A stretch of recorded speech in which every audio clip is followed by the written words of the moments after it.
She was a troubled little girl placed in a residential facility for her protection. So how did she vanish? This is the disappearance of Serenity Dennard.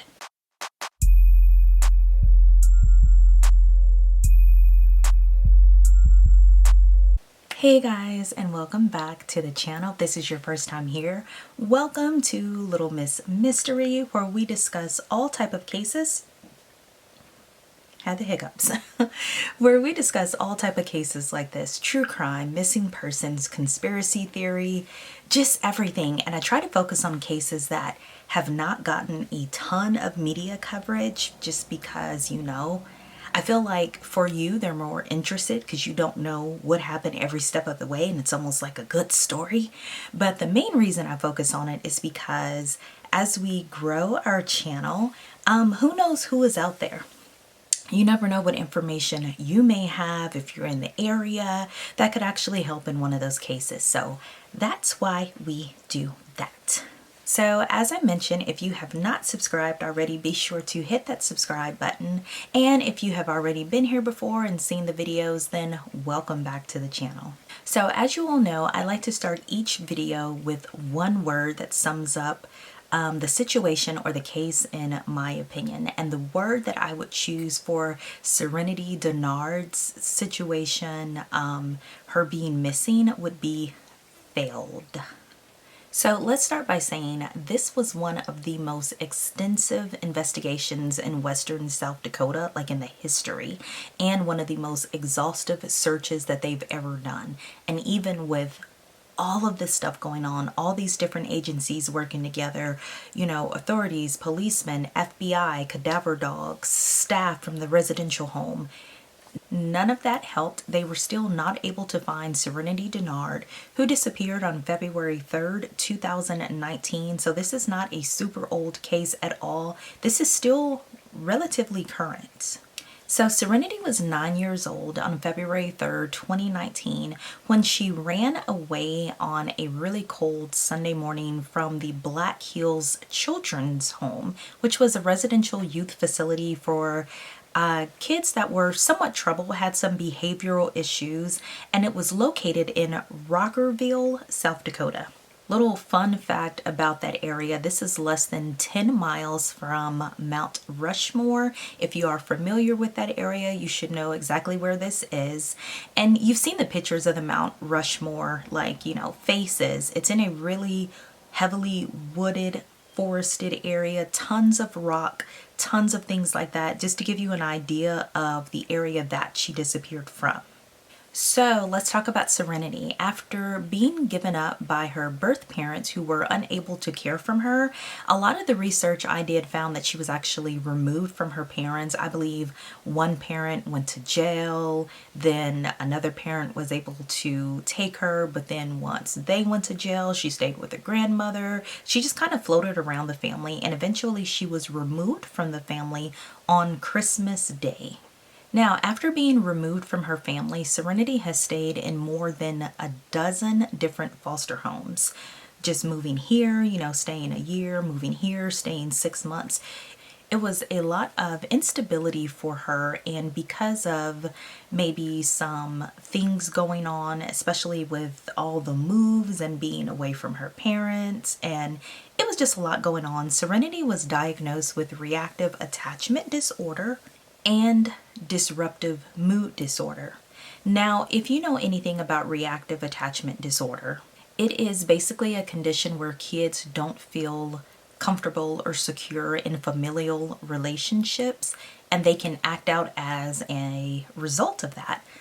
Another fun fact for you: I am actually certified to help kids with reactive attachment disorder, which is why this story really drew me in, because I was so interested in it. And I'm definitely going to give my opinion based off of someone who is trained to work with kids with that disorder as it pertains to this case. So, as I had mentioned before, she was also diagnosed with a disruptive mood disorder, which can be somewhat similar as far as the challenges that are associated with working with a child with this disorder. But this disorder is mainly categorized as having like severe mood swings. You know, she may be fine for a couple of days and then something will happen and she'll just hit rock bottom behavior wise. So, both of those disorders together could make for one child that is severely difficult to have in a traditional family setting and difficult to work with, because it seems like every time you may take 3 steps forward, you're taking 4 steps back. So Serenity was actually adopted by Chad and Darcy Dennard in 2014, and things were actually good for a while. Now things started to get a bit rocky, and in early 2015, the couple decided to divorce. So, for some reason, it was worked out between them that Chad should be the primary caregiver for Serenity.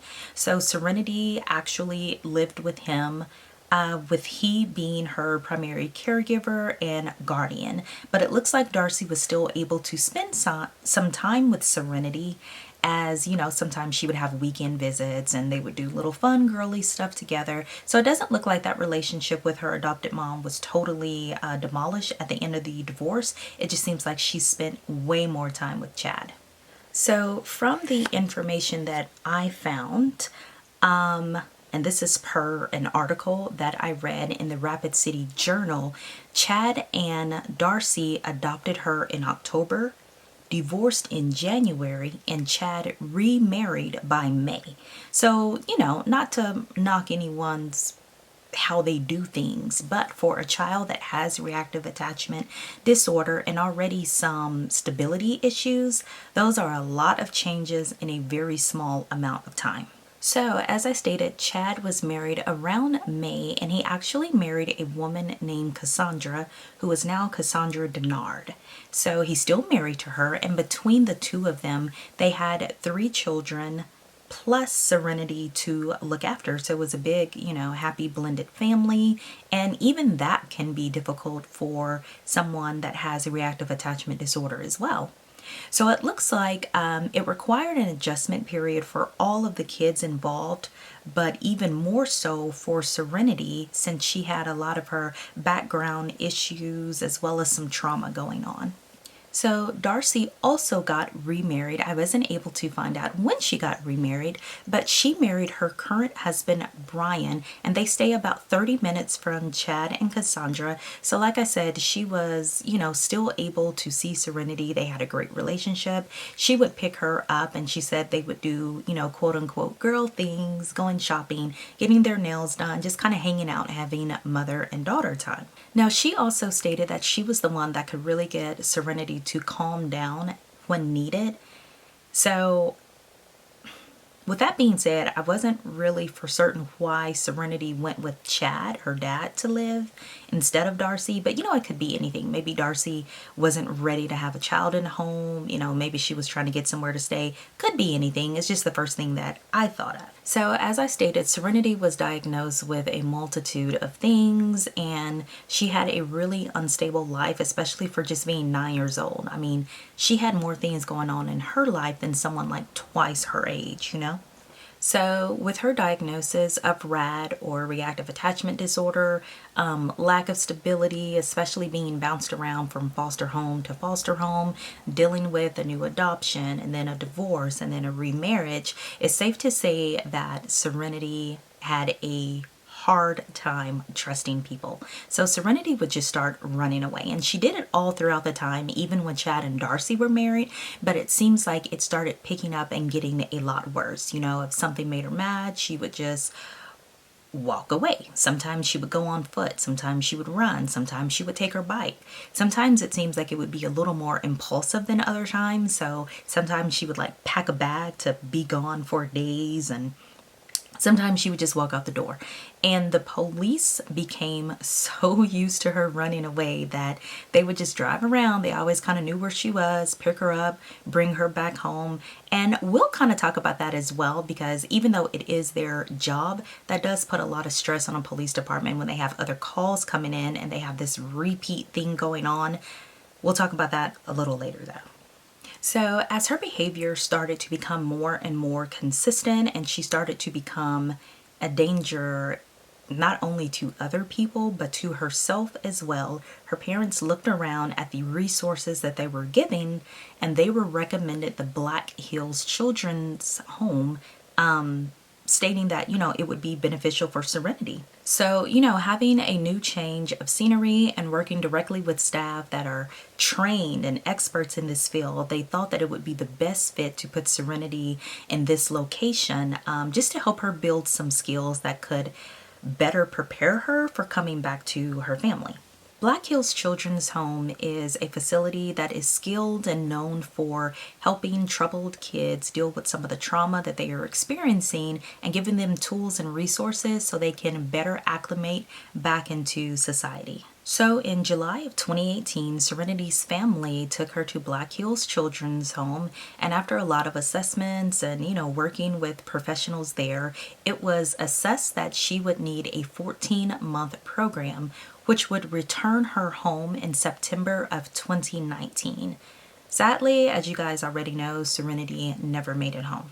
So before you start thinking, oh wow, Serenity's parents just took her and dropped her off, first off, all 4 parents, that would be Chad and Cassandra, Darcy and Brian, agreed that this was the best step for Serenity. And also the family was pretty involved in the program. They would come up for weekly visits with her, bring siblings. I know for sure Chad went. I haven't been able to research to see if Cassandra accompanied him, but I know for sure he went and brought Serenity's siblings with him so they can still have that bond together. So about a week before Serenity's final disappearance, she had attempted to run again, and she was caught pretty early. She never made it outside of the facility. So upon returning to the facility, she was put on something called an arm's length protocol, and that's exactly what it sounds like. Serenity needed to be within arm's length of a staff member at all times, and that's, if something's going on, they can just boop, reach and grab her and keep her kind of in there, not only in their line of vision, but in arm's length. So what is that? Maybe about 3 feet? She needed to be around 3 feet of staff at all times. And during the time that she was on that, everything was good. Her behavior was improving. Everything was perfect. Now, the strange thing is, just about 2 days before Serenity's final escape, she was taken off of the arm's length protocol, probably because her behavior was so good.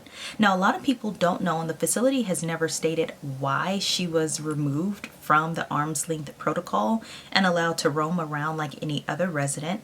However, with my background in some of these facilities, let me break it down and discuss it with you. So usually facilities like this, if you have a child on arm's length protocol, you're going to have basically one staff member for that child. Of course, you can just kind of tug the child with you wherever you're going, assisting other staff. That's usually not how it goes. You have to have someone basically for that child at all times. Now, residential facilities always have a high turnover on staff, and they're always low in staff because of the type of work it is and the pay. So a lot of times this can be very difficult, and once a child is able to be taken off that high level of restriction, they usually are. Now, in my opinion, the facility could have said, okay, she has a long history of running away. She tried it here. Even though she's able to be taken off right now, maybe we should still keep an eye on her.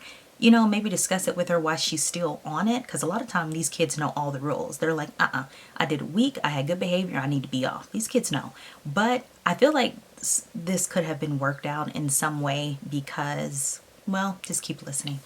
So just the day before Serenity's escape, her family came to visit. She had a family visit from her dad and her siblings. And so Chad said it was, it was a great visit, but it was just really normal, really routine. Nothing really stood out. She played with her siblings for a while. She sat and talked to Chad for a while. It was good. It was about an hour and a half visit. So she was very excited because the residential home was supposed to be playing the movie, is it Maleficent? And that is, I guess, one of her favorite movies. So she was just like really geeked and excited for the day. Like, yes, this visit is good. It's good to see my siblings, but it's about time for y'all to go because the movie's starting. So Chad said that once the movie, like she heard the opening music of the movie, she was like, oh my God, the movie's starting. So she gave everybody hugs. They had exchanged all the I love yous and she ran up the hallway so she wouldn't miss the movie. But Chad did not know that that would be the last time that he would ever see his daughter. So let's talk about the day that Serenity actually went missing. So on the day that Serenity actually went missing, she woke up like any other day, completed whatever little chores they have. A lot of times residential homes will have kids make their beds and one small chore just to get them ready and prepared for doing that once they get back in the home. So she did that, and around 10:45 a.m. Serenity went with a group of 6 other residents to the school gym building, which was right there on the campus, right next to the main building. So they were just playing, just kind of living their best life, and they were supervised by 2 staff. Serenity had a friend in the group, another little girl around her age. Now, unbeknownst to anyone, Serenity had actually worked with the young lady. Keep in mind, they're like 9, 10 years old, so super creative. But she had worked with her and asked her to create a diversion or a distraction that would distract the staff so she could slip away. So she was actively planning to run away at this point. So the young girl, Serenity's friend, ran out the gym screaming. Of course, one staff makes chase after her to see what's going on and just to keep eyes on her. Now at this time, the other staff members still had the other kids that she was monitoring, and in situations like these, you know, with kids basically in general, one exciting thing happens and everybody's all amped up, screaming, trying to figure out what's going on. It's just excitement. Well, see, Serenity actually used this time to slip out the door, really without that staff member even recognizing the fact that she was gone. Now, you guys may wonder, how was she able to get out the door? But facilities like this, the doors are locked from the outside, but they're not necessarily locked from the inside. And I already know the questions. Well, why don't they lock the doors from the inside? It's mainly a safety issue. I know at the facility that I was at, we could not lock some of the doors from the inside. There were some doors that were locked, but some had to remain open in case of a fire or something like that. You couldn't have those locked doors. You have to have an entrance or an exit that kids can get out without a key. Now, I know at our facility, we had a door where if you pushed it, it would be like a 10-second delay and it would make a noise to alert everyone the door had been activated, but then it would release. And I feel like if this facility had something like that, they would have at least been notified that Serenity was attempting to escape. Now, let's also talk about what Serenity was wearing. Serenity was in blue jeans. She was in a long sleeve gray shirt with flowers and some snow boots. Seems like it would be warm, but keep in mind this is South Dakota. It was very cool, and this is February, you guys. That was way too little clothing to be out in the elements in. She didn't even have a coat. Now, Serenity ran north across a campus path and into the main parking lot of the complex. Now, we'll talk about the facility again, but there were no cameras. So you may say, well, how do you know this is her route? At exactly the same time Serenity was leaving, a grandmother and a granddaughter were dropping off her other grandchild at this facility. They had gone away like on a family visit. So they actually visually saw Serenity running and then running, you know, in the street area in the parking lot. So they knew something was up because they're already familiar with this facility because of, you know, their child that they have in it. They know that she isn't supposed to be out there by herself, especially running. So at this time, they kind of look for a minute just to and talk it out like, is she running? What's going on? The grandmother gets out of the car and goes and rings the doorbell of the nearest door she sees, basically. And the granddaughter stays in the car so she can keep an eye on Serenity. Now, the door the grandmother tried and rang the bell on actually was the cook or the chef of the facility. So she's explaining what's going on. The cook is like, you know how that exchange will go, like, oh, this is the wrong door. You aren't supposed to be here. Yeah, but I see something. Oh, this is the wrong door. So it takes a little bit of time, but she finally explains to the cook or the chef what's going on that she saw Serenity actually running away. So they all have like radios, walkie-talkies. So the cook is on the radio to let someone know, hey, this is going on. Now the issue is she's not on the right channel as the other radios and walkie-talkies. So it takes a while for that to line up. No one even heard what she was saying for a while. So while the grandmother is telling the cook this, and excuse me as I kind of look at my notes because I want to make sure everything's right here. The granddaughter saw Serenity running through the parking lot, and she stumbled on a cattle guard. She kind of stumbled, tripped, and fell, and this was just short of the exit off of Rockerville Road, which is the street that the facility is actually located on. So the granddaughter is still in the car, and after Serenity kind of tripped and fell, she got up and kept going, but now she is walking, and she was heading north on Rockerville Road. So after walking about 50 yards north of the complex entrance, Serenity actually was out of sight of the granddaughter. As I mentioned before, this is in the area of Mount Rushmore. There are tons of rocks, tons of trees, tons of bushes, all of this topography that can block your vision of something. I will insert a couple of pictures because it is super, super rough terrain. And this specific area that she was in is considered some of the roughest and worst terrain in South Dakota.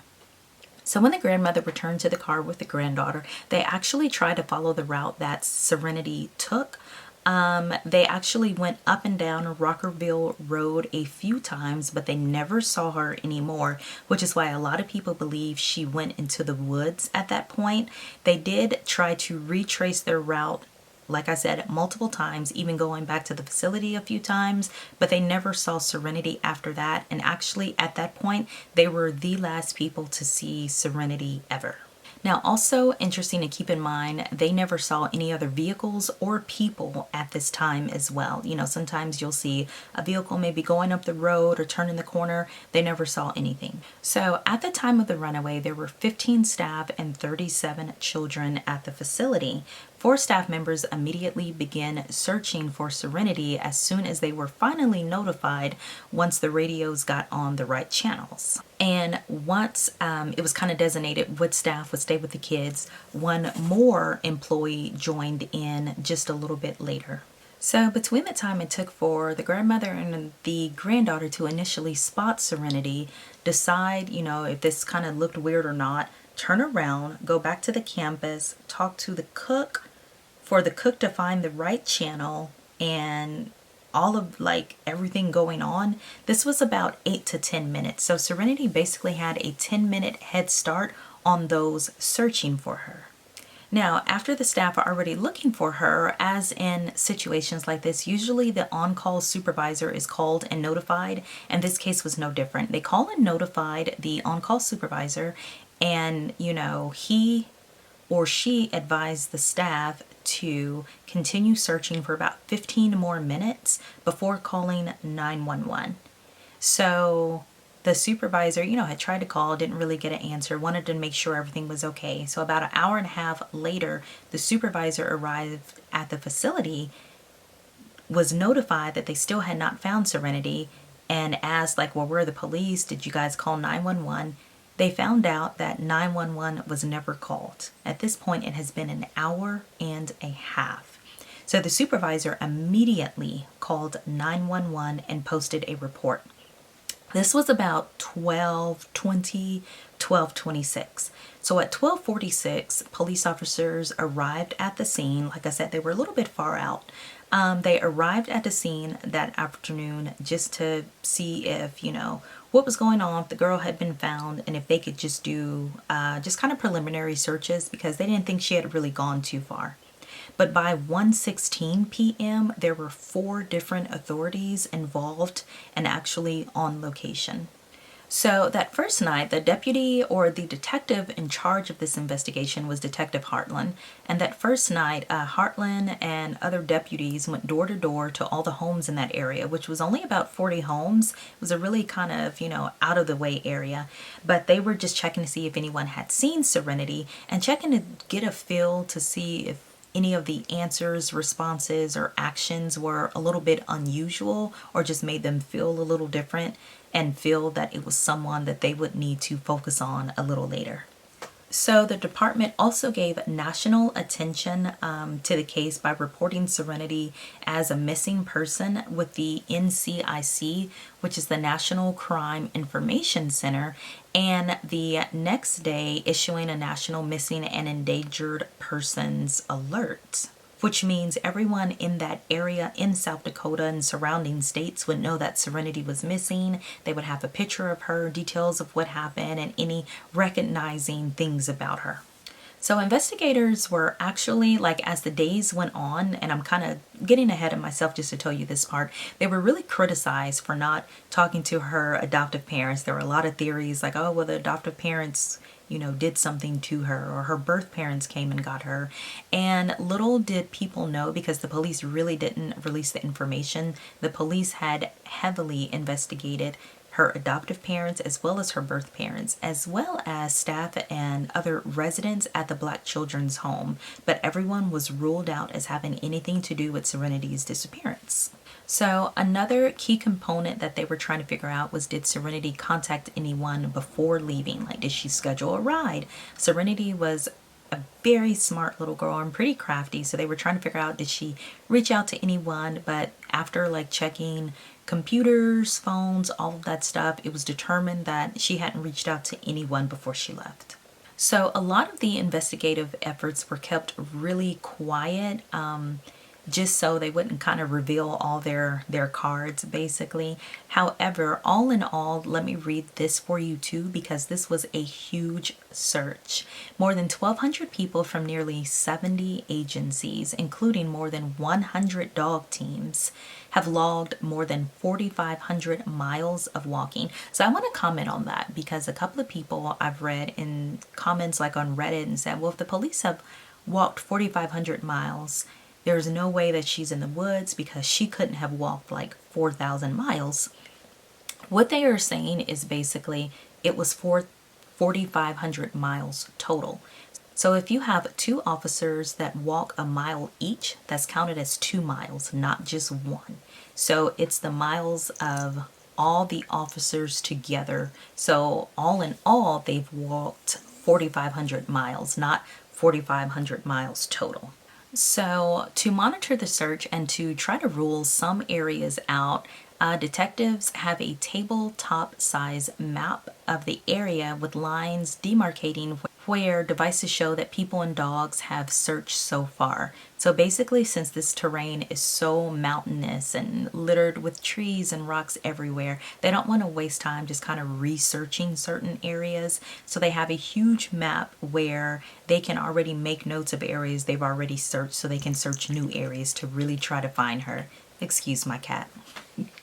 Okay, so he said due to Serenity's age and the weather, there's a possibility she could have gone 3 to 4 miles outside of the facility, which was a huge, giant area to search. Doesn't sound like that much, but if you have an area of 4 miles just full of trees and rocks, it's going to take quite a while, and there are a ton of hiding places in this area, so the investigators were under a lot of pressure. Now, the weather turned bad the day that Serenity ran away, and from what I have found, it was about 5 degrees or so that day. Keep in mind, Serenity just had on a shirt, jeans, and boots. That's it. Now, I also did some research that said that that night going into the next morning, snow fell, and it was about 3 feet of snow. You guys, that's not good, because first off, it's going to be very difficult to survive in, situation like that. And secondly, that's going to cover up a lot of areas that investigators and police and rescuers and searchers could be searching for her. So because of the issues that they were having with the weather, the search was actually called off the first day and was reinstated the next morning. It was just too dangerous for rescuers and police to be out there overnight. So not only did this extend the amount of time that Serenity was outside, but it also reduced the chances that Serenity could actually survive for more than a few hours. With Serenity's size, she was just under 100 pounds, 4 foot something. She didn't have on a coat, plus the weather. that means that hypothermia could actually start to sink in within 10 minutes of being outside with any exposed skin. Now, she just had on a shirt and jeans, which means her hands were out, her neck was out, her face was out, her hair was out. This is not a good situation. So throughout the rest of the year, Detective Hartland and other investigators from a wide range of agencies had followed up on over 224 leads presented to them. They have followed up, you guys, on every single one. I'm sure South Dakota doesn't have like a ton of crime anyway, so I feel like they would have the free time to do that. This is probably the one police force that would have time to just follow up on every tip that is presented to them, whereas, you know, some police forces, sometimes tips are given to them and sometimes the tip is the right one, but they just haven't had time to follow up. South Dakota said they had time today. So yeah, they followed up on all of the tips that were given to them, and this was from across all the country, you know what I mean? They had to fly, they had to travel, they had to call, but none of the tips led to anything. So the department and the FBI also looked into claims of sightings in Pakistan and Nigeria, but it turns out they just were scam attempts to get money from the family. Also, a really important person to mention is Gail Schmidt. She is chief of the Rockerville Volunteer Fire Department, and she has helped lead numerous searches for Serenity. They have a lot of different news outlets have interviewed this lady. She's so passionate, she's so sweet, and her main focus is finding Serenity. She kind of gets down on herself sometimes that she hasn't been able to find her, but she said as long as she's able to move, she has breath in her body, she's going to be out there looking for Serenity. And this lady knows the terrain, she knows what's going on. She has covered 375 miles on foot just looking for this little girl. So the last update we have is that the Pennington County Sheriff's Office announced on January 28th, 2021, just earlier this year, that it was suspending the formal search for Serenity, but the investigation was still going to be ongoing, which means they aren't going to have people like on the ground in the trees looking for her anymore. I think after this long, they know, honestly, she's not in the woods. And if she is, they probably won't be able to bring her home in the condition that they would like to. It would be more of a recovery effort at this point. So my wrap up, guys, there's no doubt this case is really odd and sad and confusing, but let's discuss a couple of theories here. So my first theory, and I guess the first theory, is that Serenity has been abducted. So let's discuss this a bit, because being abducted is always a possibility in situations like this. You know, a little girl is there, now she's not. That's always the first thing that kind of comes to our mind.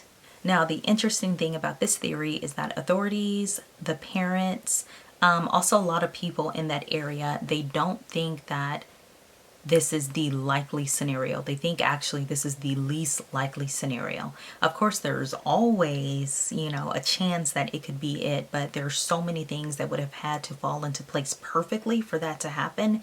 It's just the likelihood is really low. So like the precision that it would have to take down to the second by second timing of it for her to run, to be in view shot of the people, the witnesses in the car, then to just barely get out of view and have like maybe a 8 to 4 minute window as far as her being out of view before the searchers came. It would really give a pedophile in that area 4 minutes to abduct her, which is not impossible. However, they haven't been able to locate any sexual offenders that were in the area. Look, I'm not saying it didn't happen. I'm just saying it would have to be almost a perfect storm for that to happen. But we all know that there have been perfect storms before, so it is still a possibility. So now let's talk about the second theory. This theory suggests that when Serenity ran away, she traveled the route that she took that the witnesses saw her take and ran into the woods. This would almost seem like the most plausible idea based off of what the witnesses saw, all of that. So you may ask, well, if she went into the woods and she heard people calling her, why didn't she call out? Or why didn't she come out or say, okay, I'm right here, here I am. So I was wondering that too. It just didn't seem right. However, Serenity's dad, Chad, and I'm going to read this so I don't mess it up, but he said Serenity had become adept at planning and executing runaway attempts. But also a game she played is she liked to enjoy people searching for her. She would get just out of view and then look and watch everybody searching for her. And as they got a little bit closer, she would move further up. So his theory is that Serenity stayed just ahead of the searchers and got lost before she was able to basically make it back to the residential center. And in getting lost, succumbed to the freezing temperatures and snowfall that happened the evening of her running away. So this is a quote from her father, and he says, "As far as what I think happened, it changes every day. But I think she's out there. I truly don't think somebody picked her up. I think she liked to run, and she wouldn't run very far. But she liked to see people looking for her. I think she watched people look for her, and I think she went too far and got lost. That's just Serenity. That she had done before many times." So in terms of Serenity specifically, you know, she was really small. She's 4'9", 90 something pounds. She's a tiny little girl. Keep in mind, she's only 9 years old. So if she's in the woods and she got lost in the woods, and at that point you're becoming hypothermic, and sometimes with hypothermia, I have done some research on people that have been on like Mount Everest and froze to death. A lot of times hypothermia tricks your mind, so you start taking off clothes because you think that you're hot when you're actually basically freezing to death. So they said that there's a great likelihood that she probably tried to find a spot to curl up in to get warm, whether it's under a ledge or a rock or next to a log. But with 3 feet of snow coming in that evening, it's going to be almost impossible to find her until things thaw out. Now you may ask, well, this is 2019. What about in 2020? Why didn't they search then? Pandemic, guys. Now I don't know if the pandemic actually stopped their search efforts, but I definitely know that it put a huge halt into it. You can't have groups of 100, 200, 400, and 1,000 people in one area looking for someone, even though they would be spread out. It still wasn't a good thing, especially with the coronavirus going in and kind of spreading to so many people. So 2020 was not a great search year for them. So now in 2021, like I told you in January, they formally called off the search. Now, one of the police officers stated that experienced searchers will tell you that it's not uncommon to walk past people, basically who have already passed on, multiple times in an area once they get hidden. And he said you can actually be a few feet from someone, walk right past them because you don't see them. They're hidden so good, they're covered by something, you just kind of have no idea. Now, 2 interesting things happened. One sighting around that time was a young girl that was on a Ring doorbell. I'll try to post the photos here.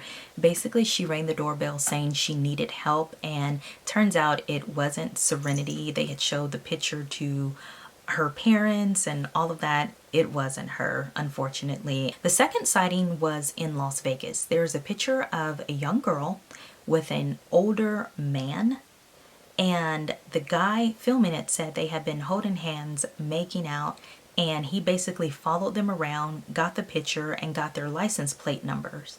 Now, apparently the girl stated that they had got married in South Africa, and something about using a passport. So there was a lot of theories like, well, passports can be faked, and this is definitely Serenity, and it does look like her. I will say that. I'll post pictures now.